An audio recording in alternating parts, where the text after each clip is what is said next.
एकदम confidently, no problem. Confidently पूछो। आज हमारे सामने प्रतिभा मैम पाठक स्कूल राजकोट से है। मैम, आपके समय देने के लिए हम बहुत आभारी हैं। अब आप अपने बारे में हमें कुछ बताइए। मैं बहुत अभ्यास करते हुए भी मैं इस लाइन में ज्वाइन हुई हूँ और मुझे बहुत अच्छा लगता है बच्चों को पढ़ाना। सो मुझे इस कार्य में 30 वर्ष हुए हैं मैं पढ़ाती हूँ और ये मेरा शौक का विषय है और जब तक कर सकती हूँ करना चाहती हूँ। मैडम, आप स्कूल की एकेडमिक एक्टिविटीज को ध्यान देते हैं और उसे पहले दर्जे का महत्व देते हैं, तो ऐसा करने के लिए आप कौन से कदम लेते हैं? हम यहाँ बहुत छोटे बच्चे से पढ़ाते हैं जो नर्सरी के हैं, जो 3 साल के हैं। इसके लिए हम उसको डे को गोठवीए છીએ। तो सोच लो कि आज ग्रीन डे है तो बच्चों को ग्रीन कपड़े पहन के आना पड़ता है और हम डेकोरेशन भी ग्रीन करते हैं, सब्जी भी ग्रीन रखते हैं और बच्चों को दिखा के बताते हैं कि ये सब्जी है और इसका महत्व क्या है। ऐसे हम बच्चों को अलग अलग एक्टिविटी करके बच्चे को पढ़ाते हैं, उसके बौद्धिक विकास को ध्यान रखते हैं, स्टोरी बताते हैं। आप जब किसी व्यक्ति को स्वीकार करते हैं, अपने स्टाफ का हिस्सा उन्हें बनाते हैं, तो उनमें कौन सी खूबियां रहनी चाहिए? स्टाफ के लिए हम उसकी ज़रूरियात, उसका पारिवारिक जो एटमॉस्फेयर है वो भी अच्छा होना चाहिए।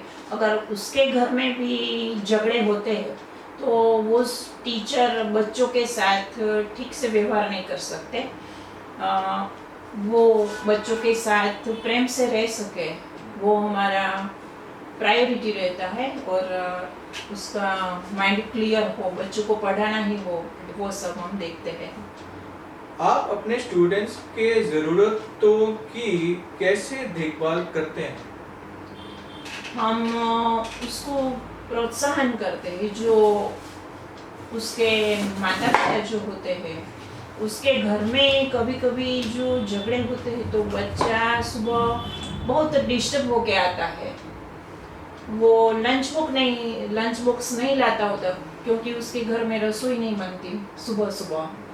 तो इस बच्चे को हमें बहुत प्यार से समझाना पड़ता है, उसे हम बच्चों को शेयर करने को कहते हैं तो सब सारे बच्चे लंच बॉक्स शेयर करते हैं तो वो घर का जो माहौल उसका जो हुआ था वो भूल जाता है और फ्रेश हो जाता है। कभी कभी ऐसा भी होता है कि बच्चे जो हमने कोई वस्तु मंगाई है वो नहीं ला सकता, उसको खर्च नहीं कर सकता, तो उसको हम स्कूल में से देते हैं। कभी कभी तो ऐसे बच्चे, हमारे छोटे बच्चे, वो सीख जाते हैं तो वो जानते हैं कि ये बच्चा नहीं ला सकता तो वो भी मदद करता है और वो अपनी वस्तु शेयर करता है, वो हम ध्यान रखते हैं। अपने स्कूल की रेपुटेशन का आप कैसे ध्यान रखते हैं? इसके लिए हमारे स्कूल में सभी लेवल के बच्चे आते हैं, जिसका परिवार की आर्थिक समृद्धि भी अच्छी होती है वो भी आते हैं और जिसके घर में मजूरी काम करते हैं वो भी बच्चे आते हैं। तो इन सबको हम साथ में रखते हैं, यहाँ हम कोई भेदभाव नहीं रखते। वैसे भी राइट टू एजुकेशन से जो बच्चे आते हैं वो बहुत लोअर फैमिली से आते हैं, तो इस सभी बच्चे को हम साथ में एक पारिवारिक माहौल बना के पढ़ाते हैं, वो हमारा हेतु रहता है।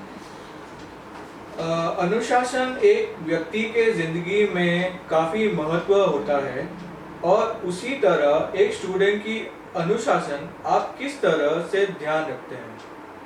हम छोटे बच्चे को पढ़ाते हैं तो 3 साल से ही हम ऐसा ही उसके साथ व्यवहार करते हैं। सो वो भी हमें देख देख के आपो आप उसमें अनुशासन आ जाता है। हम लाइन में चलते हैं, बच्चे तो वो भी लाइन में चलते हैं, हम पीछे हाथ रखते हैं। छोटे बच्चे हमारा ही देख के अनुकरण करते हैं, तो हम टीचर ही ऐसे रहते हैं। प्रार्थना में हम सब लाइन में बैठते हैं तो वो भी बच्चे लाइन में बैठना पसंद करते हैं। वो आपो आप अनुशासन धीरे धीरे इसमें आ जाता है। एक स्टूडेंट की सुरक्षा काफी मायने रहती है, तो उसे सुरक्षित रखने के लिए आप किस तरह के कदम उठाते हैं?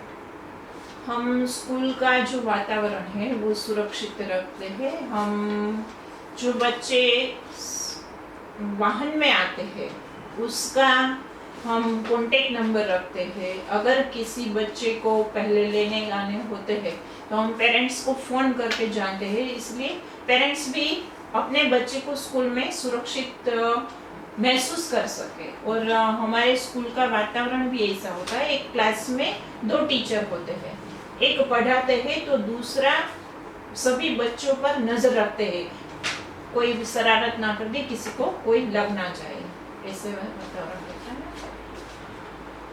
आपके एजुकेशन या शिक्षा में एक स्टूडेंट को कौन से सब्जेक्ट्स आप पढ़ाते हैं? हम बच्चे को जो गवर्नमेंट की तरफ से जो होते हैं वो सब्जेक्ट सभी पढ़ाते हैं। नर्सरी से बच्चों को वस्तु दिखाते हैं और इसका मूल्य महत्व सभी समझाते हैं, और छोटे बच्चे को जो हमारी रोजिंदी वस्तु है उसका परिचय देते हैं। ऐसे बच्चे को पढ़ाते हैं, छोटे बच्चे तो ऐसे पढ़ते जाते हैं। आप यहाँ के प्रिंसिपल हैं, तो आपको किस तरह की चुनौतियों का सामना करना पड़ता है? बहुत सारी चुनौतियाँ आती है, स्टाफ को संभालना होता है, पेरेंट्स को संभालना होता है। कभी कभी पेरेंट्स अपने बच्चे की कंपैरिजन दूसरे बच्चों से करते हैं और इसको इतना मार्क्स आए, हमारे बच्चे को कम आए, तो वो समझाना हमें बहुत मुश्किल पड़ जाता है। कभी कभी बच्चों की जो आंतरिक झगड़े होते हैं वो पेरेंट्स तक पहुंच जाते हैं, उसको सुलझाना भी हमारे लिए कठिन बन जाता है। जब एजुकेशन या फिर शिक्षा जो कभी भी रुकती नहीं है, आप तब अपने स्टूडेंट्स के मेंटल हेल्थ के लिए आप क्या करते हैं? मेंटल हेल्थ के लिए हम बच्चों के साथ बहुत प्यार से रहते हैं। छोटे बच्चे को डांटना हम कभी पसंद नहीं करते, उसको एक बार नहीं बार बार समझाते हैं, ऐसे हम उसका ध्यान रखते हैं। कई बच्चे ऐसे होते हैं जो सुबह आके हमें बताते हैं कि आज हमारे घर में बहुत सारा झगड़ा हुआ, मारामारी हुई, तो इस बच्चे का आज मूड पढ़ने का होगा ही नहीं, तो हम इसको ढेर सारे खिलौने देंगे, उसके साथ एक टीचर बैठ जाएंगे और उसको वापस मूड में लाने के लिए प्रयत्न करेंगे। वो हमारा प्रायोरिटी रहता है। आप ऐसे क्या करते हैं जिससे एक स्टूडेंट को जिंदगी भर सीखने की चाहत की शुरुआत होती है? हम बच्चे को जब छोटे से होते हैं, तब से बड़े होते हैं, तब तक पढ़ाते हैं, तो हम बच्चे का इंटरेस्ट किस में है वो हम जान जाते हैं, तो हम उसी इंटरेस्ट को बढ़ाने के लिए उसमें नया नया रोज देते हैं, तो उसकी धगस बढ़ जाती है कि आज मुझे ये करना है, ये जानना है। और आज मोबाइल के युग में बच्चे गूगल में से और ज़्यादा लाते हैं, हम थोड़ी माहिती देते हैं, इससे बढ़कर लाते हैं। आपके हिसाब से आपको कौन सी खूबियाँ रहनी चाहिए एक बेहतरीन टीचर बनने के लिए?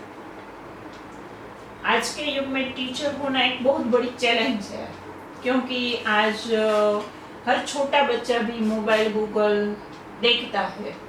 तो पहले तो ऐसा था कि एक लेक्चर लेना होता था तो हम तैयारी थोड़ी भी करके जाते तो 1 घंटा पूरा निकल जाता था।